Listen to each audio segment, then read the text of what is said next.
My name is Resham. I'm Deputy Chair of the Social Mobility Commission, and it gives me great pleasure to introduce this panel today and the fantastic speakers we've got alongside me here.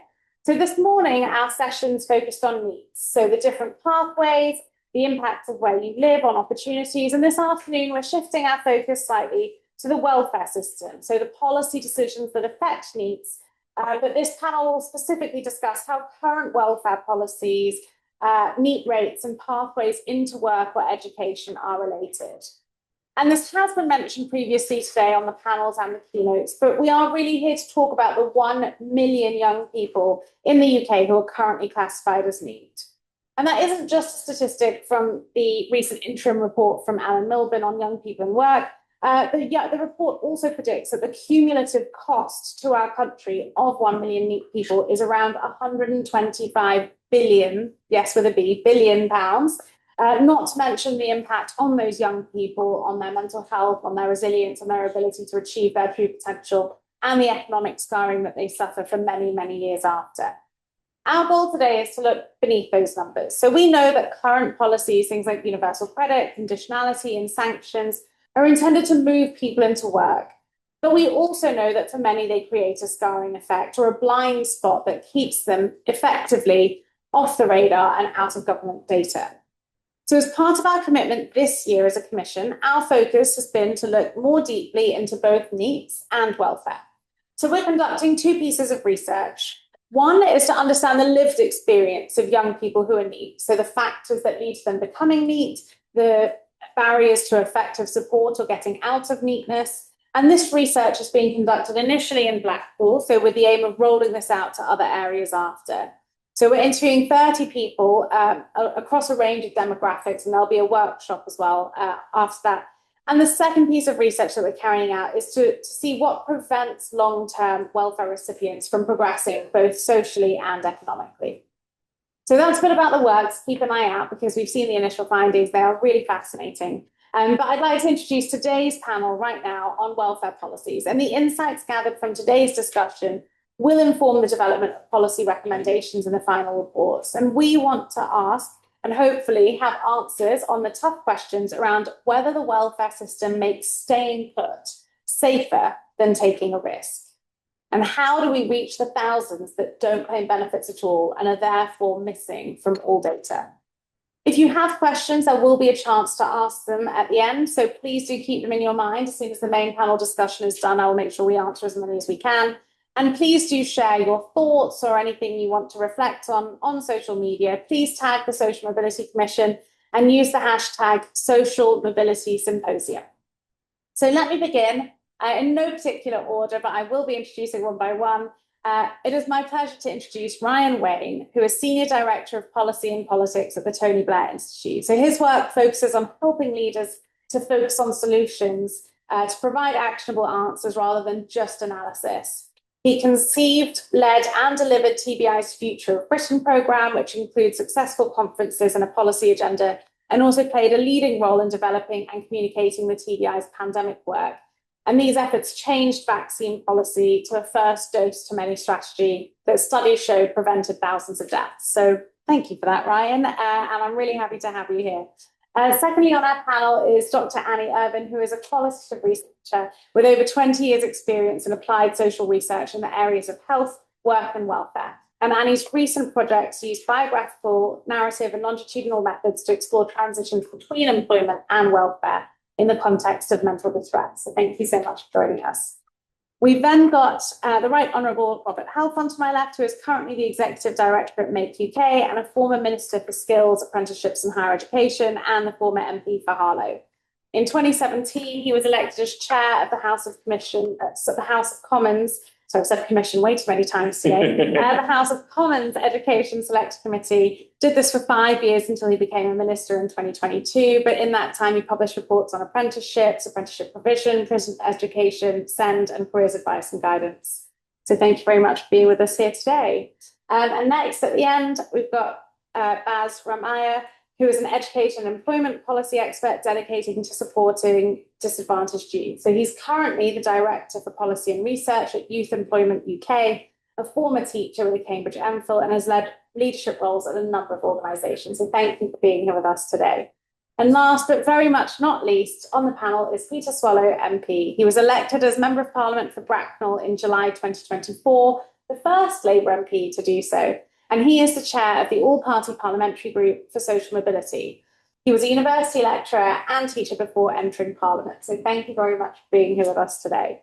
So let's start with the first question, and do keep your questions in mind. I will promise to make sure we have lots of time for audience questions at the end. So Ryan, starting with you, we started by noting the £125 billion annual cost of the NEET crisis. And to turn that figure around, we need to look at how the welfare system works. The TBI is proposing a non-work limiting category to help move people towards the labour market. So could you explain a little bit about what that is? And if the government does use this to tighten cash eligibility, what reforms are needed so that we can make sure people are moving towards work rather than just into poverty? Yeah, well, first of all, it's a real pleasure to be here, and it's such an important topic of conversation. I've just come from Euston Station, actually, not fucked it over, but sadly no helicopter following my every movement. Although there is a vacancy out of King of the North, so my CV is in. It's probably worth me just stepping back, actually, and situating our intervention on welfare, because for me, there are broadly two elements what we need to work on. One is stimulating the demand for opportunities. So this could be young people wanting to grab hold of opportunities, or create conditions that allow them and enable them to grab hold of opportunities. So there's an aspiration and enablement position there. But also making it as easy as possible to create opportunities in the first place. I think that's really important. It's almost like the demand for opportunities and the supply of opportunities. Our intervention was very much focused on the former, but our work isn't limited to that. And what we looked at was, we really welcomed Alan Milburn's review, and we welcomed the government's long-term commitment to the transformation of the welfare system. I think that's really important. But there is a short-term crisis, and that is a political crisis, it's a social crisis, it's an economic crisis as well. So what could we do in the short term to address that? And we looked at the proliferation in diagnoses of mental health illnesses since the pandemic. And look, Britain is not an outlier in this. In pretty much every comparable country, the number of people, particularly young people, being diagnosed with depression or mild anxiety, it's gone up and up and up. But where Britain is an outlier is then how quickly that translates into the people who get those diagnoses, then going into the benefit system, whether that's receiving person-dependent payments or the health elements of universal credit. So Britain does have a problem there. We are an outlier. We have the same challenges in terms of proliferation of mental health, but we're an outlier in how that translates into people then going into the benefits system. We could have chosen to enter a culture war and deny that these conditions existed. Tony did flirt with that accidentally on Radio 4, but we managed to pull him back from it. We don't want to deny that these conditions exist at all, but what we do want to do is make sure that the benefit system, the welfare system, is set up to support people as best they can. So with nearly 1,000 people a day going on to benefits, and I think it's increase of 1.7 million working age adults going into the benefit system post-pandemic, we decided that we could introduce a category that we called non-work limiting conditions. So just bear with me on this. What we're not doing is introducing two categories of work limiting conditions and non-work limiting conditions. We're simply introducing a category that will be owned at the highest level of government that we call non-work limiting conditions. And the idea here is that where the evidence shows that a condition does not impair your ability to work, in fact, where the evidence shows that if you've got that condition, it's actually better for you to work, that will go into the category of non-work limiting condition. So a good example could be generalised anxiety disorder. So it would go in as a non-work limiting condition, and then this would then flow through and shape the benefit system and the claimant's journey through that in both personal independence payment and the health element of universal credit. And what it would do is it would create a rebuttable presumption whereby the default assumption is someone claiming for benefits who has this listed as their sole condition or is claiming out of work benefits because of this condition, they would not be entitled to cash benefits. That's a default assumption, and it could obviously be overturned with a higher bar of evidence. And I'll come on to why that's important in a second. But very quickly, what we would then do is, with the money that would save, we would invest that into supporting people to live healthier, happier, more prosperous lives with that condition that is seen as non-work limiting. So you would start to see a better investment in work coaching, for example, or a better investment in therapy, talking therapies, mental health support, peer groups, those sorts of things. And I think this actually speaks to a really startling stat from the Milburn Review, which hit me in the face, that it was striking. For every £1 we spend on supporting young people to go into work, we spend £25 on paying benefits to them. So we definitely need to rebalance the payment of welfare with the payment of support. And I think this goes some way to doing it. Very quickly, the reason why it's important to talk about responsible presumptions, the reason why it's important to make a distinction between person-dependent payments and UC Health, and the reason why it's important to talk about this running through the system, is because you can do this with secondary legislation. So you may recall the welfare vote in Parliament. My personal opinion on the policy itself is that it was ill thought through and actually cruel in part. But there's no doubt that you could draw a link from what happened yesterday, the Prime Minister's resignation, back to his failure to win that vote in Parliament and having to withdraw that bill. So this is something that you could do tomorrow, and you could do it quickly, you could do it at speed, and it would start to instill, I think, greater confidence into the welfare system.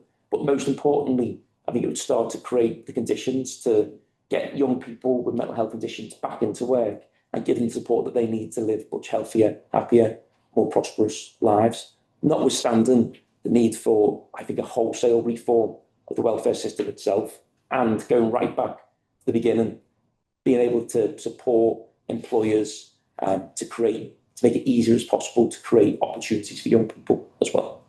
Thank you so much, Ryan. I'm exercising self-constraint and not asking following up questions. I'm sure lots of you already have them. Please keep them in your mind. I'll come to the rest of the panel and then we will follow up on these brilliant explanations. But thank you for that. Annie Ryan has just laid out, sorry, I should say Dr. Annie, because you worked hard to earn those 2 letters. But Ryan has just laid out how a non-work limiting category might look from a policy perspective, as well as the reforms needed to support it. Which brings us neatly to the evidence base required to back up these kind of structural changes and shifts. So what do we know about what works when it comes to supporting young people from welfare into work, and what doesn't work? Yeah, thanks very much. To anyone who was in this room this morning, I'm going to be echoing quite a lot of what was said because we already got into that.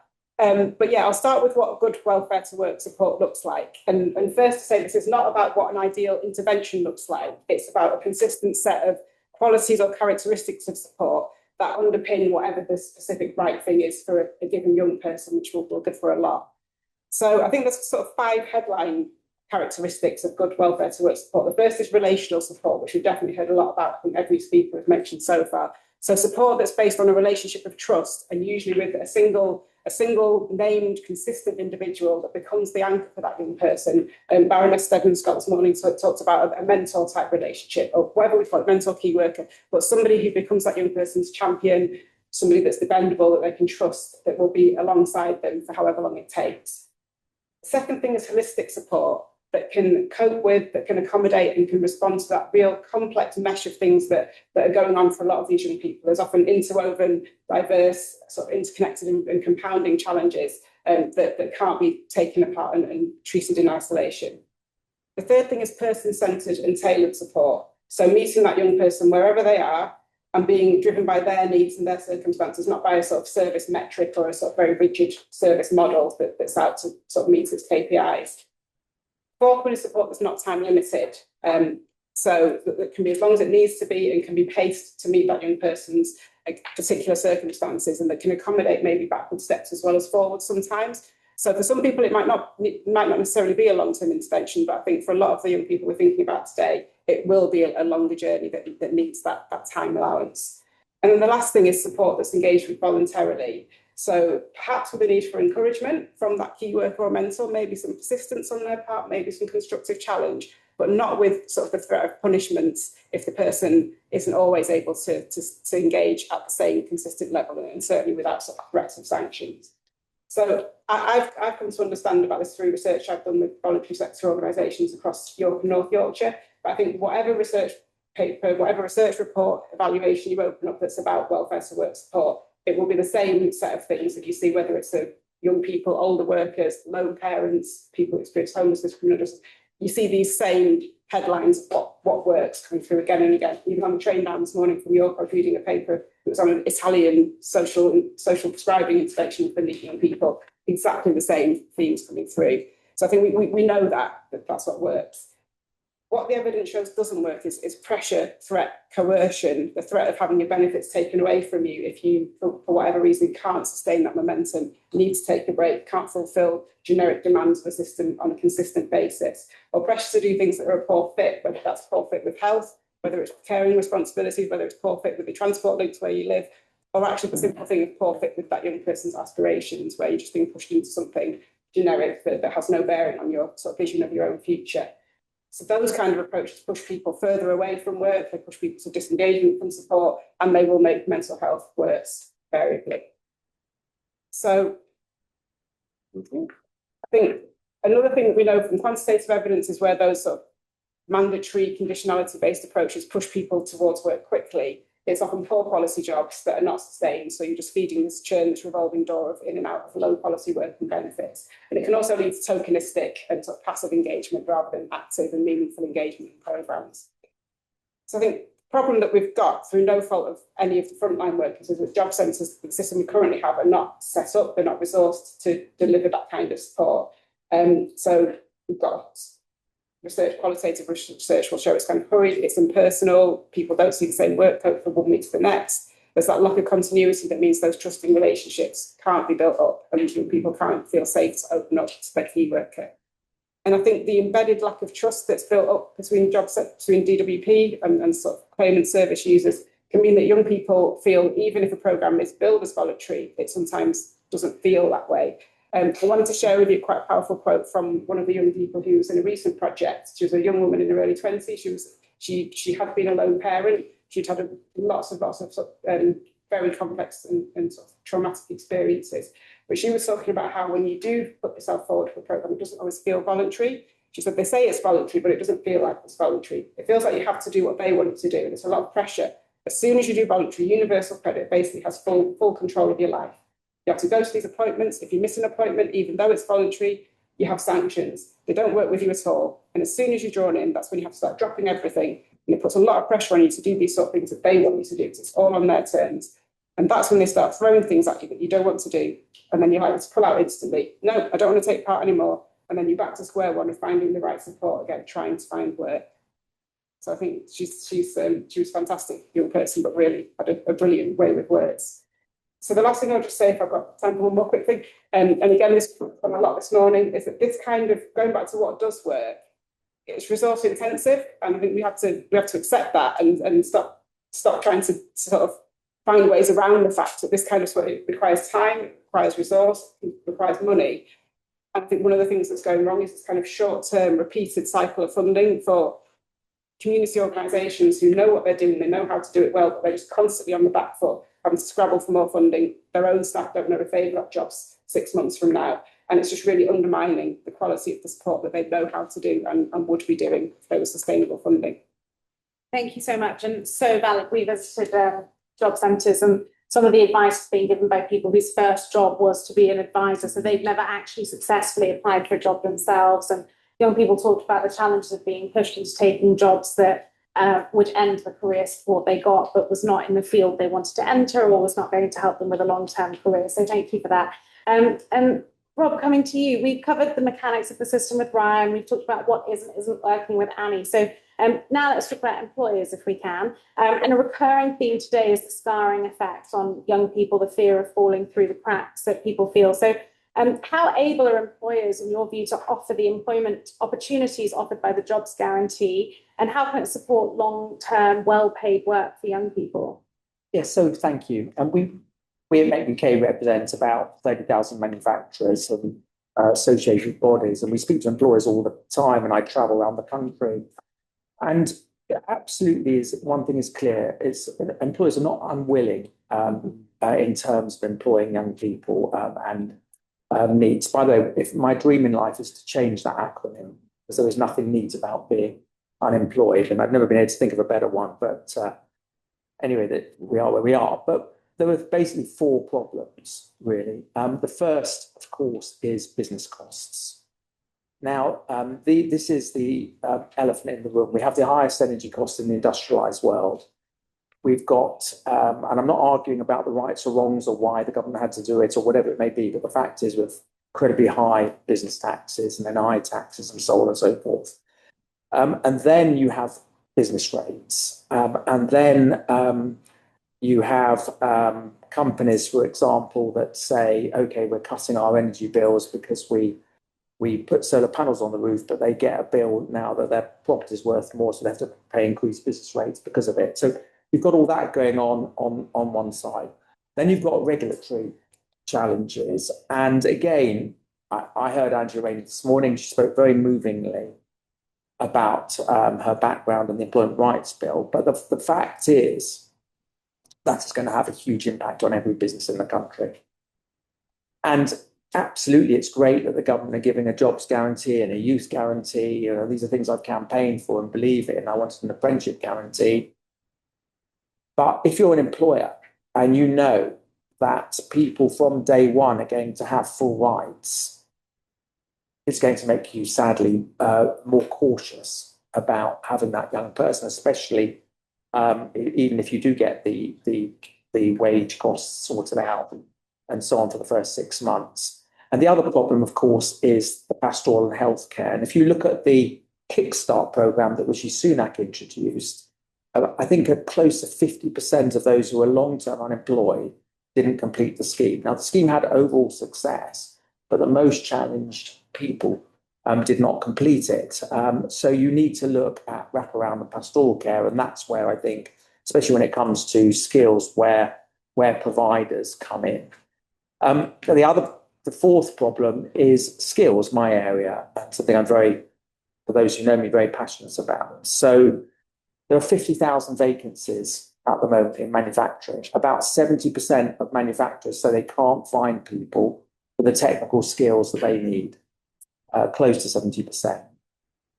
And so they need people who are going to not just be there for 6 months, but also to train up. And what we need to do is create a skill system that benefits that. Now, the government decided to defund higher level apprenticeships, level 7s, some level 6, 5s and 4. I think that was a huge mistake. And I'm very pragmatic. I'm not ideological about skills. I support some of the things they've done. But what that means is you're not treating apprenticeships as lifelong learning, which is absolutely should be. And you are also not having the managers being trained how to look after those young people in those companies. And again, with the apprenticeship modules, part of me thinks, oh yes, that's a good idea. It fits in with the lifelong learning entitlement, something I legislated for. But the problem with it is that you then have less apprentices, and then you possibly have less investment by employers in a 2-3 year program to keep that person there long term, because they will say, well, I've just trained him or her with that apprenticeship model. I do think there is some validity in it. I don't think the foundation apprenticeships are going to. I think there's only been Anne will know this. It's about 100 who've taken foundation apprenticeships. So what we should have had is what we really need is wraparound care. So you have organisations like the King's Trust, Catch-22 and others supporting those young people, working with them and being there, not just for 6 months, but being there for 18 months. So if you look at the French system, they've introduced something where in essence it's about it goes up to 18 months where they have mentoring support and wraparound care all the way through. So in order to make sure that these young people are employed for the long term, we need to deal with our skills deficit. We need to cut costs for business and incentivize business. And I would love to introduce something which I've campaigned for many years. We had a Make the Gay Skills Commission, which is a skills tax relief. So at the moment, we have an R&D tax relief. And there are some fun tax rebates for training, but it's very incredibly complex. But if you had some kind of skills credit or skills tax relief, for businesses who are invested in young people, because actually what should happen is the business should be able to invest in that young person over for the long term. So if you do have someone who stays, the business needs to get some kind of financial incentive, not just for the first 6 months. And the other problem just on SMEs is sometimes they spend a lot of time training a young person to do an apprenticeship or a good qualification, and then get poached by the bigger companies who offer them more wages. So they have invested in all that training, had all that cost, taken on the needs, and so on and so forth, and then they lose that person to a ginormous company. So you have to have, this is why skills tax relief for that business invested in that young person might make a difference. Amazing, Rob. Thank you so much. Lots to pick up on there, but that's really interesting. Hopefully someone will pick up that skills tax refund there. So Baz, we've now covered lots here. We've got new policy categories, we've got analysis of the job guarantee and new policy suggestions too. We've still got a million people need to talk about, which brings us to a fundamental question of design. So youth unemployment is structurally different to adult unemployment, and the ramifications are different, even though lots of people treat them the same. Are we failing because we treat this as the same type of labour issue? So there's already been so much on the panel that I deeply agree with. I'll try not to repeat it, but I suspect a lot of what I say will drive with it. I think at a policy and public narrative level, there's often been this kind of like semi-labour market understanding of youth unemployment. The view has often kind of been young people just lack the skills, the experience, the attributes to be able to find work. Equally, there's also been a view which can sometimes be like, oh, actually, the problem is that there's this kind of coordination challenge, view of youth unemployment. There's plenty of skilled young people, there's plenty of jobs, there's just a kind of missing middle in the form of careers guidance or support through job sectors to make young people to work. I think what has typically been lacking in this labour market perspective has been just a brute acknowledgement that has come over the course of this panel that there's a declining number of jobs for young people, especially in some parts of the country. We've seen a decrease of about 1.6 million low and medium skilled jobs in the last 20 years, many of which would have been key entry points for young people into the labour market. We've also seen a decrease of about 40% in apprenticeship starts in the last decade, many of which relate to falling apprenticeship vacancies. So in some ways, I think we fail here because we sometimes don't think of youth unemployment as being similar enough to adult unemployment. And if we were thinking in that way, then the solutions would be quite similar in some ways: stimulate job creation, invest in skills and human capital, that kind of thing. But while I think that perspective is necessary, I don't think that it's sufficient. I think we do need to acknowledge what makes young people's challenges so different. So about a quarter of NEET young people have a mental health condition they're often struggling to access treatment or support with. Our Youth Voice Census at Youth Employment UK, the largest annual survey of young people in the country, has found that for about 30% of young people who are out of work, mental health challenges are reported as being one of their main barriers to accessing employment. Young people who are NEET are more likely to access, young people who are NEET are more likely to experience transport poverty and be unable to access or afford public transport. Similarly, the census shows that for about a quarter of young people, the cost, reliability, and safety of public transport is a barrier to them accessing employment and education. And perhaps more generally, a lot of NEET young people experience considerable challenges at home. Many of them are young carers with extensive caring responsibilities. Many of them have been routinely failed by education, social services that they've encountered. Many of them simply just do not know the next steps they can take to get themselves closer to the world of employment. I think all of these factors sum together to mean that unemployed young people often do not engage with the welfare system whatsoever. It's estimated that around half of NEET young people are so-called hidden NEETs, young people who are out of work and not seeking it, but are also not accessing any kind of state benefit or tax credit of any kind. These young people, they can't be reached or supported through a lot of the traditional ways we may seek to help adults into employment. What these young people often need, just to be echoing a lot of Annie's remarks, what a lot of these young people need is tailored support to understand their complex needs, with this support often delivered outside of the framework and setting of the welfare system. Above all, what these young people often need is a trusted adult, someone who's able to reach these young people on their own terms, build confidence and resilience, and be a trusted guide to education, training, employment, and other support services in their local area. So until we can help this group of young people, we're unlikely to see much improvement in the youth unemployment figures. So while there is an important place for orthodox labour market interventions to create jobs and opportunities for young people, our approach here is also going to need to involve going further with this kind of pastory-driven, community-based outreach to engage the most in need young people. I look forward to discussing my remarks and remarks about this further over the course of this panel.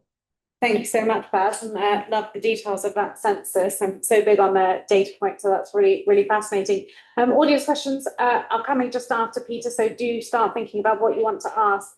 So Peter, last but definitely not least, we've reached the point in the panel where we have to ask you as our parliamentarian, how do we turn these insights into action? Because the common thread here is STAR, and we've heard lots about the impact on young people and the system and the people around them. So if the current pathways aren't the solution, how do we make them more effective so that it's not just an alternative to NEET status, but it's a permanent preventative measure? And how do we fix the system? Big question for you today, so that the next generation doesn't end up where we are here now. Because I remember working on NEETs back in 2012 when we'd reached 1 million young people being NEET. So we don't want to be back here in 12 more years. Yeah, thank you. I think there are 3 thrusts to this, and we picked up on a lot of that already. I think the first is obviously the welfare system. And that, you know, as much as there are many fantastic ideas, and Ryan set one out today about ways to reform the welfare system and save a lot of cash, which we could spend on lots of other things that we need to spend money on. I think for me, not to be clear, it's much more complicated than this, but ultimately the best way to reduce the welfare bill and the number of people on welfare is to support more people into jobs. I know that is a truism, but I think sometimes in the debates and discussions we have in Parliament, I think we've sometimes lost sight of that core tenet, that the driving force should be to make sure that we are supporting more people off of welfare and into jobs, not just receiving less welfare. You know, the way that we do that is incredibly complicated, and I don't have all of the answers, and I'm not going to pretend to, but that has to be, for me, the guiding tenet.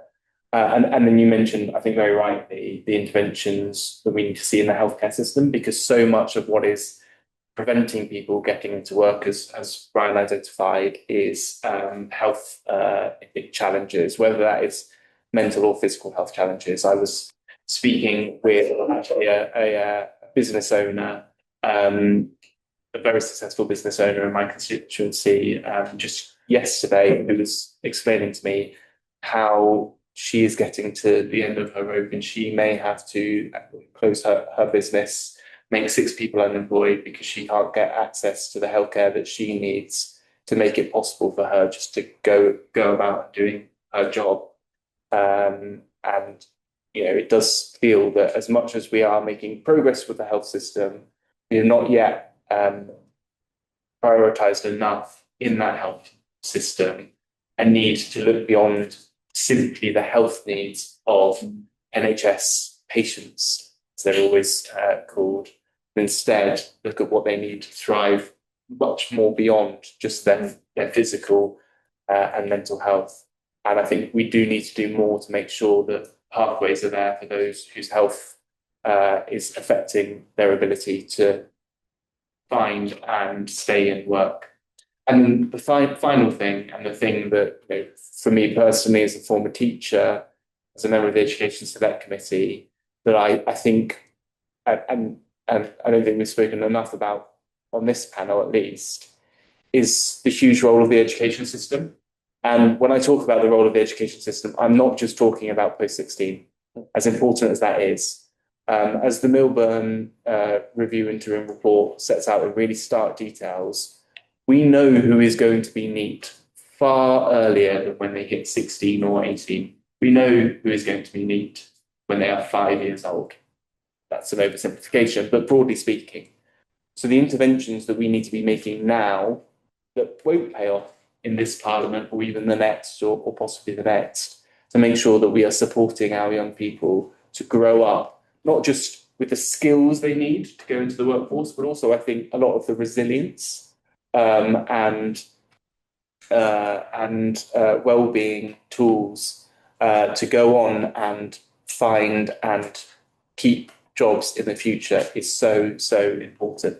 And if I can highlight just one thing that really strikes me as really important from the interim report, Millwall's interim report, he talks a lot about how schools are not made accountable for the future career prospects of the young people that they have been supporting. Instead, we look at schools as exam factories, and we hold them to great regard, the number of A's and A stars they produce, the number of passes they produce, but not what their young people go on to do. I think that actually, as a teacher, I found that incredibly challenging, but in the best of possible ways.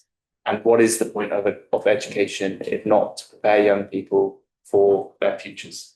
Absolutely, and I love that. And actually, two really relevant data points that I think are really important to talk about. One, we know that disadvantaged children start school 4 to 5 months behind their advantaged peers, which is huge if you're only 4 years old. And they leave school 18 months behind their advantaged peers. So actually our education system is widening the gap rather than closing it.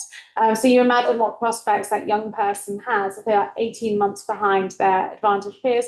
And the other one is we know that people from the lower socioeconomic backgrounds are 2.5 times more likely to be NEET than their advantaged peers. So again, we know where the potential families and people are that we should be helping much earlier than 16, 18 or 21. So thank you all so much, my brilliant panel, for sharing your thoughts. I know our panelists provided the framework, but the vital insights come from those of you working in the area, and the questions will come from you as well. So we're going to move to audience questions. I will ask that you keep them reasonably concise because I don't want to have to interrupt you, but I will if I need to. And if it's okay with the panel, I'll take 2 at a time just so that we can make sure we get in as many people as possible. So please raise your hands if you have questions. Oh, speedy hands, I'll take you, and then in the red, we'll come to you. If you could just stand so we could hear you, that would be. So thanks. Let's come back to the so my question is, the question I got earlier about job centres, that the kind of conditionality question they put on people that has led to a situation where they're also not trusted by the very that they seek to support. And so my question is, what can be done about that kind of trust? Because in the West Midlands currently, there are communities which struggle with long-term unemployment across generations, unemployment. And so it's kind of scarring from engaging with job centres and by the kind of employment support system that impacts how young people nowadays in those families also don't really want to engage with the system. So what can we hopefully do about that? Wonderful. Thank you so much for your question. I'll repeat them when we do the 2. So that's fine. And then yes, in the red. Hi, I'm Serene. I work for the service of a national team to increase education and training opportunities for people with career record leaving.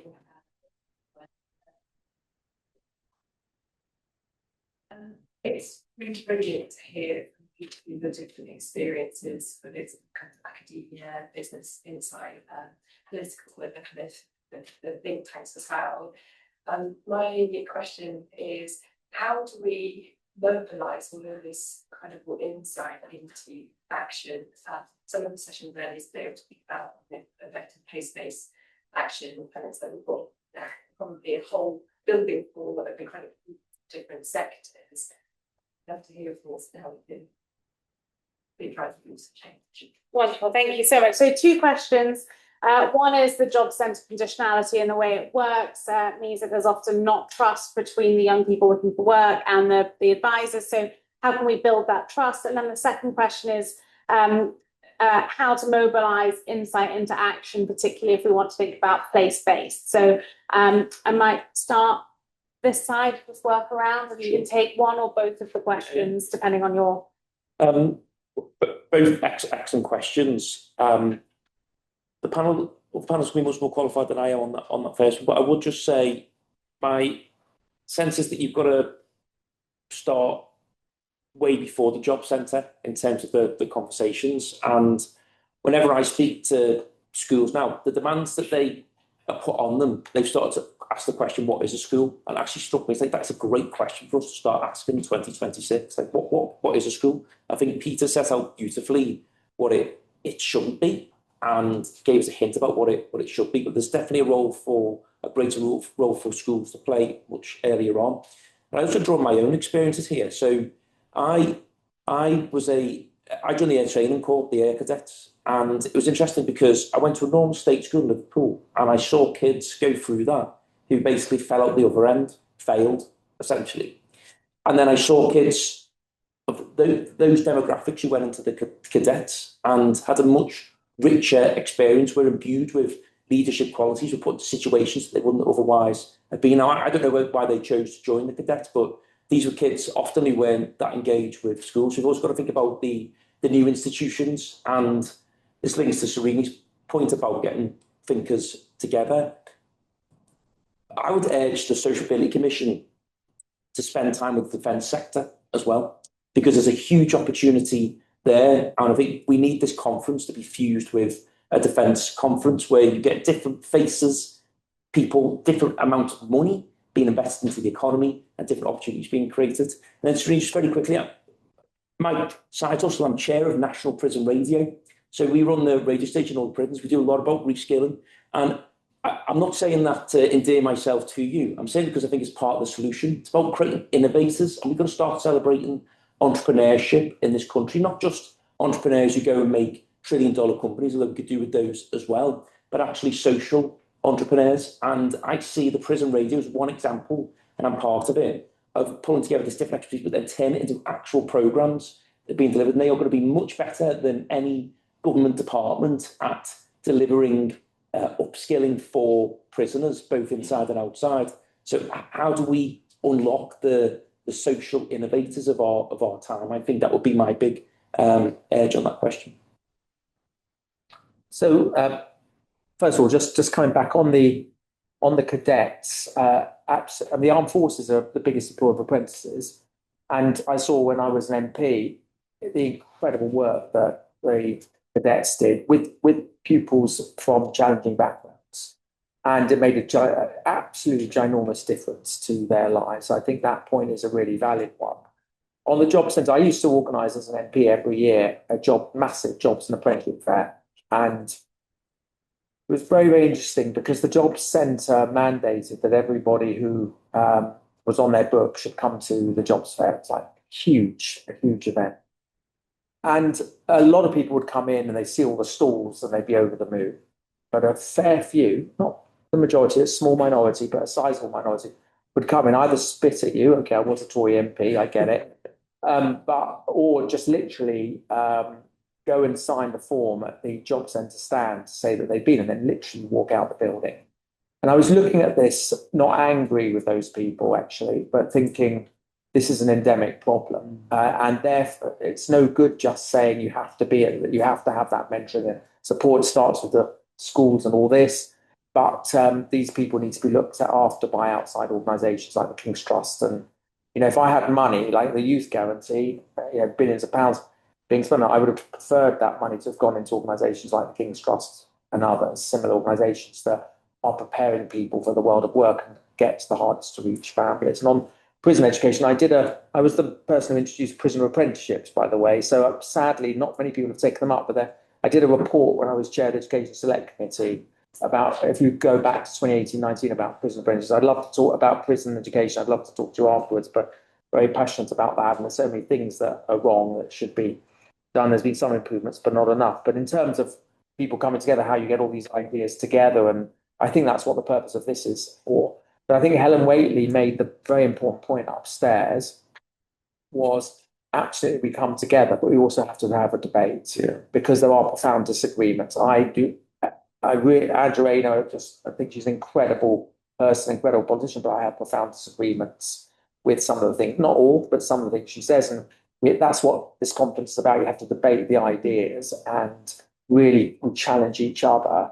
And it's too easy just to say that in a nice way, there'll be consensus, because there won't be. What we've got to try and do is try and get the best ideas from all parties and all groups and all individuals out there, especially when it comes to towns and when you talk about place and living in one of those previously not any longer left behind towns, I completely get where you're coming from. Yes, and doing something is better than doing nothing while you wait for consensus. Yes. Yeah, thank you. I'll probably just maybe speak to the job centre. That's where my knowledge as such lies. I think for as long as we've got a conditional welfare system, there's going to be a fundamental problem around really building trust, because while that same individual has the remit to both support you and can take your financial stability away, that's a really difficult combination of roles to reconcile. I think I should also say that not everybody has a terrible experience. I speak to people in research who've had really good work coaches, but again, it comes back to, why were they good? Because they listened, because they took time, because I saw the same person over a long period of time. So the same features. But I think really it's, that a word I hear used is like hyperlocal support. So actually funneling more of the resource into these community-based organisations where sometimes kind of piggybacking it. So somewhere that people have a reason to be and a positive reason to be, and embedding work coaches, whether it's, probably ideally from the third sector, not fresh straight out of the job centre. But there are really good collaborative models as well, where work coaches can go and be in community spaces, or where the funding is devolved to a third sector organisation that has the trust of its community, can have lots of things happening in the same space. And that's where you get that kind of softly approach. So like, come in and do something with your kids, come in and do something that's around life skills or numeracy. And then these amazing key workers that work in the VCSE will just entice people in and build that trust. And it can be very subtle and almost by stealth, and people don't realise what they're doing. And then like, well, try this course. I'm thinking of, people that I've met on a number of projects, the professionals who just have this brilliant way of building that rapport, and all of a sudden somebody's doing something they didn't think they could do, and then they're ready to volunteer, and then they're ready to try paid work. So yeah, I think taking it out of the job centre and into where people are and where they want to be, starting point. You see it successfully with other things, like they often have people from the NHS or dentists in libraries handing out toothbrushes and paste and explaining brushing technique to young families, because they know those families won't necessarily come in to a dentist to be taught. So actually it is about going to where people feel safe and comfortable, rather than feeling like they're coming into a place where they're going to be judged. Peter?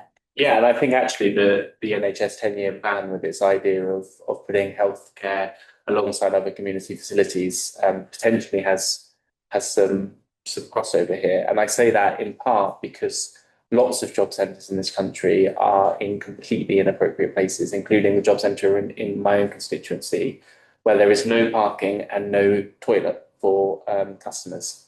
And how on earth, if you are somebody with a physical health condition, supposed to access that job centre? It's very tricky.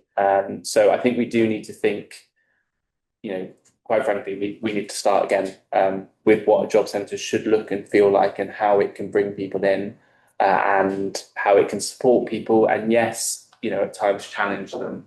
But I don't think we're getting that right at the moment. I'm delighted that both Robert and Ryan mentioned the cadets, because one of the first things I did as a new MP was lead a debate on the cadets, specifically mentioning the powerful role of the cadets in terms of boosting social mobility and those future skills for careers. So maybe this is your sign, Resham. The Social Mobility Commission should be thinking about something for Cadets Week. The cadets visit. Yeah, the first National Cadets Week is in October, so there you go. There's something for you to think on. Well, the team will make a note. And then just very quickly on prisons, just before I was somewhat unexpectedly to me made a candidate in the last general election, I was just about to launch, along with some colleagues, a project to get more education into prisons. And we were actually going in to deliver a course on classical civilization in prisons, because I was a classics lecturer. Thankfully, that outlived my slight career swerve. And the project has, I understand, been very successful. And I think I mention that purely because when we are talking about skills, I think sometimes we can ourselves create this divide where, when we're talking about sort of NEETs and vocational skills, we can get into this idea that there must be two tracks. And if you are academically minded, you get your skills and your abilities through a rich education full of humanities and sciences and all of these great thinkers. And if you are slightly less academically minded, the pathway is sort of, apprenticeships and skills with your hands and vocational qualifications. And of course, that is really important. And we must create parity between both of those routes. But I also think that we have to have a much wider conversation about what skills mean and the different ways in which you can deliver them. And actually, something I say as a former classicist is that in an age of AI, arts and humanities education is going to be a really powerful route to not only empower lots of young people and adult learners as well with the skills they need for the rest of their lives, but also empower them with sort of the well-being and learning about the things that make life worth living, and both have value, and we can do both at the same time. And we have to get out of this narrow idea of there being one route to learn one thing and one route to learn another, and pushing people down both routes, and instead actually recognise the value of a broad education with broad opportunities for the broadest number of people. Stops using that term soft skills. There's nothing soft about skills as well. It really annoys me. That is another thing that we've got to change. Absolutely. Yeah. And with technology, I work in AI in my day job. Like with technology, we need the soft skills more than ever before. Life skills. Yes, exactly. Which also astounds me that we don't do anything in schools to really teach public speaking or communication. And then it's like, you hit 18 and 16, 18, 21, and something it's like, oh, you're supposed to be able to perform in an interview. You're supposed to be able to communicate, to present. And it's like, what, you magic those skills. You just turn 18 and suddenly know how to do it. The oracy framework is long overdue. Yes.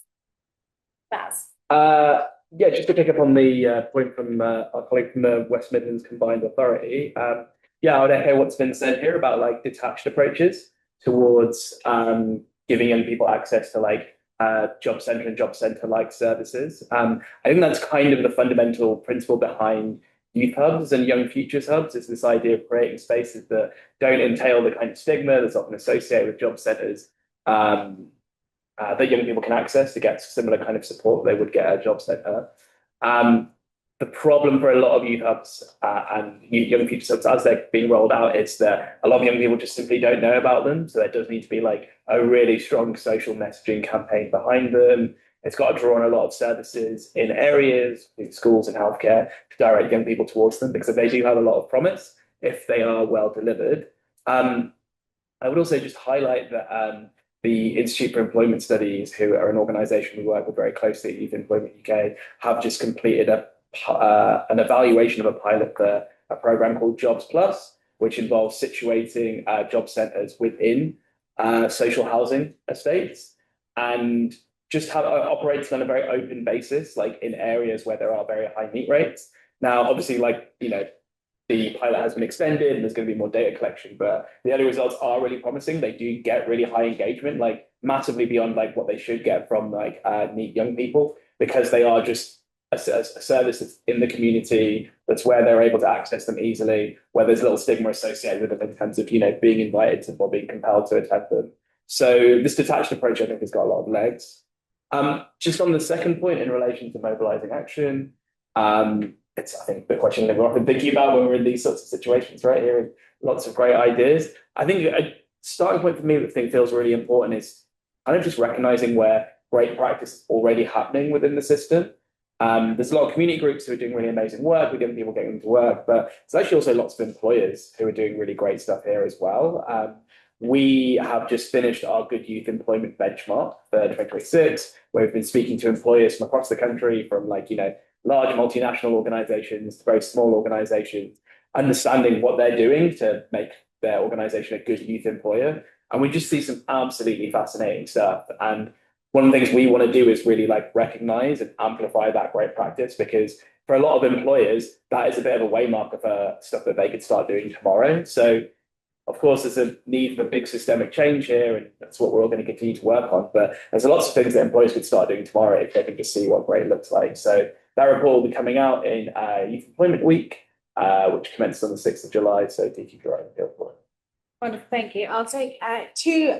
Oh, okay, we'll take. Oh, I don't know if we do five. Okay, we'll take five, and each one can answer one. So I'm going to make a note of those. Keep them quick, please, because I promised to finish on time. So can you put your hands back up again? Those. Okay, so I'll just start from the front here, and we'll come around. Yes.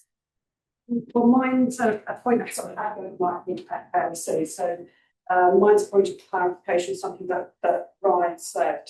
And sorry if this sounds pedantic, but I think it's important that we're clear on these things. That although some of the big changes to welfare and disability-related benefits didn't come into place when we went to legislation written white paper, the positive change that happened in April this year to work capability assessments and the health element within universal credit.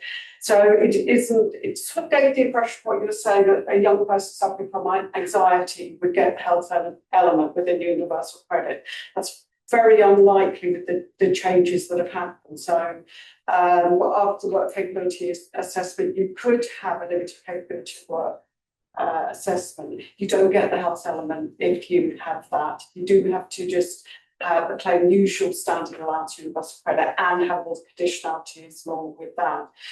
You could be in sorry, very quickly. With those with very severe conditions, they get a higher rate of health element. But those who aren't considered to have a very severe rate or life-limiting condition get a half the rate that they used to get. So there have been quite big cuts going on for that group. So I think we have to be clear that for mental health conditions, that actually the health element within universal credit, which is paid whether you're in work or out of work, isn't necessarily a barrier to working with. Thank you very much for the point of clarification. Commissioner for Freelances, higher education in Scotland. Minister structural issue, 1.85 million young people in Scotland, the UK, under 25 are in higher education, typically working 17 hours per week while they're in higher education. Part of the problem is not that there are not enough jobs available, it's that maybe that the wrong young people are doing these jobs or are doing far too much work. It's suboptimal for their studies, and perhaps that's one of the reasons why more of those that are more distant from the labour market are not able to get the jobs, because others are getting those jobs where actually their primary purpose is to thrive through higher education. Is that a question, or you just wanted to? It's a question because I'm a structural issue. We're talking a lot about the volume of jobs and the production jobs. Yeah, the right people getting the jobs. Perhaps it's piece now goes the other way. Amazing, thank you, John. Really interesting to hear Anna's insights. The question is about policy related to this. We looked at this in Australia. This is mapping exercise to more stakeholders within the employment services system, including these themselves. Our conclusions basically mirrored everything we've said. We did an RCT to build the evidence base, and Australia just announced a much more flexible system with 3 pathways. Unemployed people from online self-service, and are more able to a personalised service for those with the most complex needs that combines access to mental health support, housing, skills training, things like that. My question is, do we need more research on this?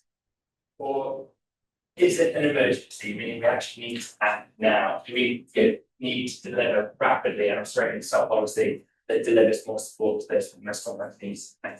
Amazing, thank you. Yes. I'm a retired professor scientist, so some of this, although I know an awful lot of discussed data about the part-time jobs in university, what bothers me and what seems to me the case is the population of 18-year-olds is still going up and yet to peak, and that'll be around about 2030, 2032. So with fewer jobs, the job market rise, the increase in needs seems inevitable. So the only way other countries appear to have got around is by increasing the amount of investment in education and training. That's the only way out of it if jobs aren't there. So we had a thing called the EMA, Education Maintenance Allowance, which was an incentive to keep people in colleges. Now that had its problems. It also was very good for minorities. I certainly campaigned in favour of it for quite a long time back in. Just the question, please. So the question is, that sort of intervention to enable students to go into training simply because there won't be anything else for them.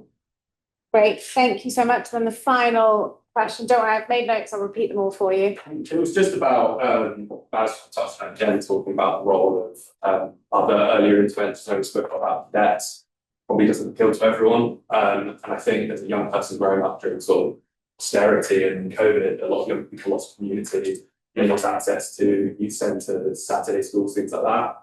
And I think this, could solve a number of areas. And I know guys don't want to say, but if anyone else had anything to say about potentially going back to looking at investing in people earlier instead of paying their welfare, investing them while they're young. And I mean, even if we go back to Tony Blair's sort of Sure Start centres, we know that they were successful, yet they all got cut.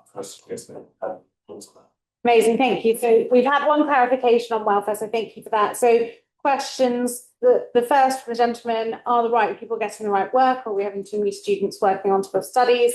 Second question, do we need more research, or is this an emergency? John wants to know. Third question, do we need an increase in investment in education and training like the EMA? And the final one, we've lost community and youth centres, what can we do to kind of support that building up? So I'll start, Baz, with you, and if you could if you want to answer all four, fine, very short and punchy, otherwise pick one or two. I think I'll go with the final point that was made by a friend here in relation to early investment in young people. And there's absolutely heaps that needs to be done here, and there's much to discuss. But one thing I do really welcome is the introduction of the government's new enrichment benchmarks last week. And this is something that Youth Employment UK played a role in helping to kind of develop. And it's actually a policy that came out of a recommendation I made in a report many years ago. The idea here is that we recognise, as has been discussed by the panel, the really important role that enrichment, whether that's arts or uniform services, can play in equipping young people with the skills, the sense of community that they need in order to help them progress into meaningful destinations. So anything that we can do in order to put schools in a better position, or indeed other services and communities into a better position to be able to help young people better access enrichment, I think is really key. So I really welcome that from the government, and we look forward to continuing to support more young people to access enrichment. Thank you very much. Appreciate you making that so punchy, Peter. Yeah, Baz stole the question I wanted to answer. So I will answer that and tie in the question about EMA. That I think ultimately, fundamentally, the way that we support more young people to engage with the education system, frankly, is by making the education system work a bit better for them and make them feel more recognised, included, and like education is speaking to what they need and what they prioritise. A huge amount of the school's white paper is looking at that, and I think it's desperately important that we do that. Frankly, the education that isn't also fun is not going to encourage young people to stay in it for very long at all, or certainly not longer than they absolutely have to. So I think it is really important that we have that enrichment framework, that we've got the national youth strategy, the changes in the school's white paper. The other thing that I will just flag here, as it might not sound connected, but I think it's very connected, the government's decision on social media to restrict social media for under 16s. Now, I think that's the right call. I think looking at all of the evidence and hearing from social media companies, as I did as part of the Education Select Committee, it is the right thing to do. But you can't just take away social media from young people without putting in place anything to replace it. And I think when you mentioned living through austerity and having young people feel that they don't feel part of their communities anymore, that is so true. And government rapidly has to meet that challenge and help young people feel that they belong in their communities, in the real world. And Cadets is an excellent way of doing that, but you are also right to say that that's not for every young person, and that's why we need other opportunities, youth clubs, access to drama, access to the arts, and we have to be able to offer that to young people as part of a rich education. And I think that doesn't take away from the work we need to do on skills, it reinforces and strengthens it. Thank you very much, Ali. And thanks. So I'll focus on the one question, particularly because my answer isn't particularly succinct. But yeah, thanks very much, John, for that question. I think you're right. I don't think we need more research on what works. As I said already, the research I do comes out with the very same findings as everywhere. And it's really interesting to hear that Australia is doing something different. I think what we need, though, is a reframing in the policy mind of what the problem is, because for better or worse, mental health has become the big narrative. And again, the distress is real. And whenever I present our research, we start with, the distress is real. There's a whole debate about boundaries around mental health. But that's what we've got, though, is because of the way the welfare system is structured, the categories it offers to people, there isn't a space for people to describe all of their barriers to work. So we've all talked about it, but as we say, so you might have a young person struggling to get into work because of skills, young parenthood, transport, homelessness, abuse, criminal justice. They're a young carer, they may be a care leaver, they might be caring for an unwell parent. Which one of those has a benefit category? So I ask you that question. Which one of those can you go to the job centre and say, this is why I'm not working? You can go to the job centre and say, I'm not working because I'm anxious. And absolutely you're anxious if you're dealing with any combination of those. But the system only offers you that headline. And that's why the curve goes up. And that's why that is the safe space within the system. And it's the space you have to protect. But it's kind of the only story the welfare system is interested in hearing is the mental health one, which is kind of paradoxical because it's the one it's trying to stop here. But I think until they can accept that pretty much anybody who's finding themselves on means test benefits has gone through something that is probably going to lead to some degree of anxiety and depression. But what's underneath that? And that's where these third sector and the sort of non-job centre places are really good at starting to really make space to unpack that and address all of those issues away from a conditionality framework. So I think that's my main problem with the non-work limiting. We can't see anxiety and depression in a vacuum. You could shift that boundary, but that shifting the boundary doesn't get rid of any of those underpinning issues around homelessness, lone parent. So you can change the name of it, but you've still got to find a way to address those issues. So I think that my point is like, I'd love to do away with conditionality altogether. I know that's not a policy option, but to think much more holistically about what are the barriers and allow somebody space to address and be supported to address all of them, and not only deal with people with compassion if they box it up and say it's mental health, which will be part of it, never to deny that, but it's not the whole story, but it's become the whole story, which then is a bit counterproductive to holistic support. Thank you very much, Rob. So I just want to answer two or three of them, if that's okay, briefly. Briefly. Yeah. On the EMA, I don't agree with you. So I think we should focus on the most disadvantaged and perhaps increase the bursary scheme. But if we have extra money, I'd rather invest it in or pay for FE teachers and training courses and so on. So I just don't think we should give this to everyone. Just focus on the boys. On the youth centres, I don't just want a youth centre because that's not going to get somebody a job.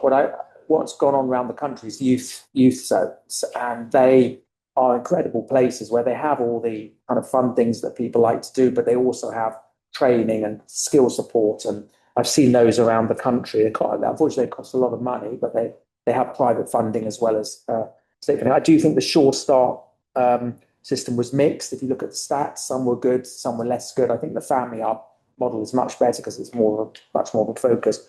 On the universities, I'm sorry, me and you, I hope we don't fall out, but have a very radical view. I think the whole HE system needs huge change.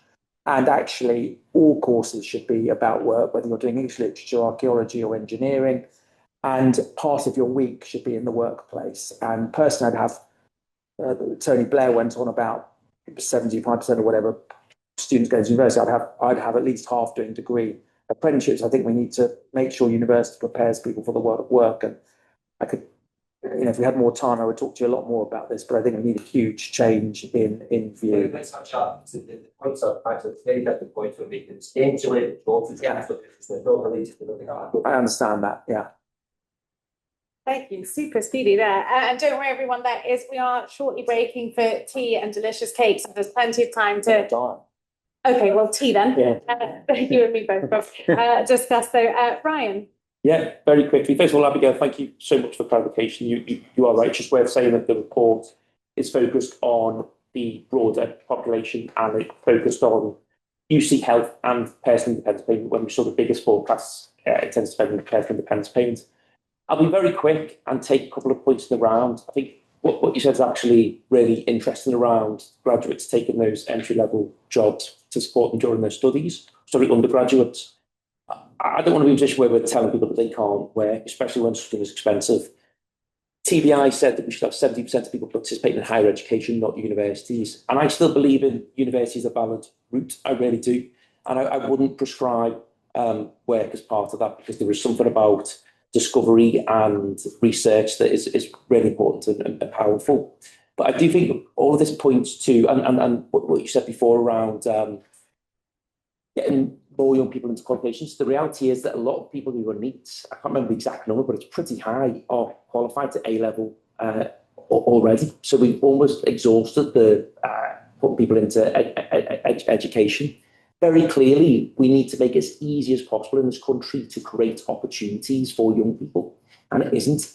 And I take issue with some of the changes the government's made, which Rob's pointed to, around the cost of creating opportunity, whether that's a national insurance increase or some of the increased liability or risk that comes with the employment rights. But we need to look at that specifically for young people. How do you lift the burden to make it as easy and cheap as possible for employers to create opportunities? And then I can't help but bring us back to the defence spending as well. Like we are about to see an unprecedented uplift in defence spending. The security situation of this country has been well talked about. It's going to be a feature of the next Prime Minister's story about Great Britain and Northern Ireland.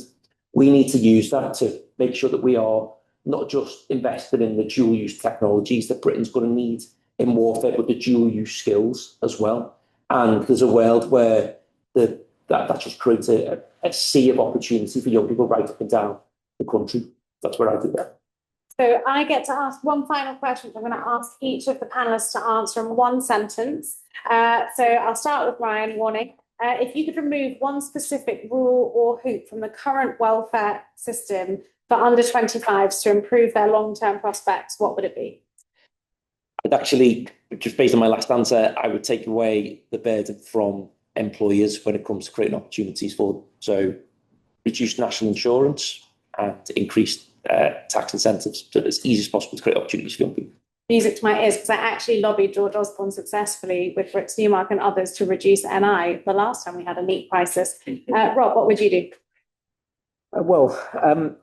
I think that the problem when you do an apprenticeship is you lose your family loses access to universal credit, and what that means is that the would-be apprentice then goes on to do other things. So I do think we need to look at that.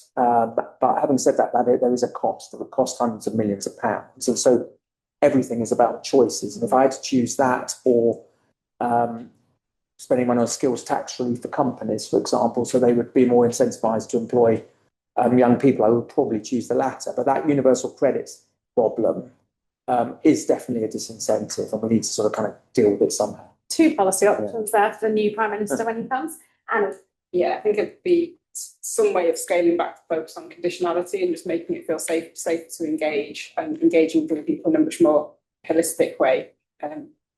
Yeah, I know conditionality isn't ever going to go away completely, but yeah, focusing more on positive, constructive support rather than the threat of having more terror instead. Yeah. Thank you, Peter. I think particularly for young people with SEND, we haven't spoken about much today. I think there is a huge cliff edge when they get to the end of their education and then they're facing their futures, and we need to break down that gap between the support they're getting in education into employment. Absolutely, really brilliant. Thank you for referencing that, Baz. Yeah, I do all of that.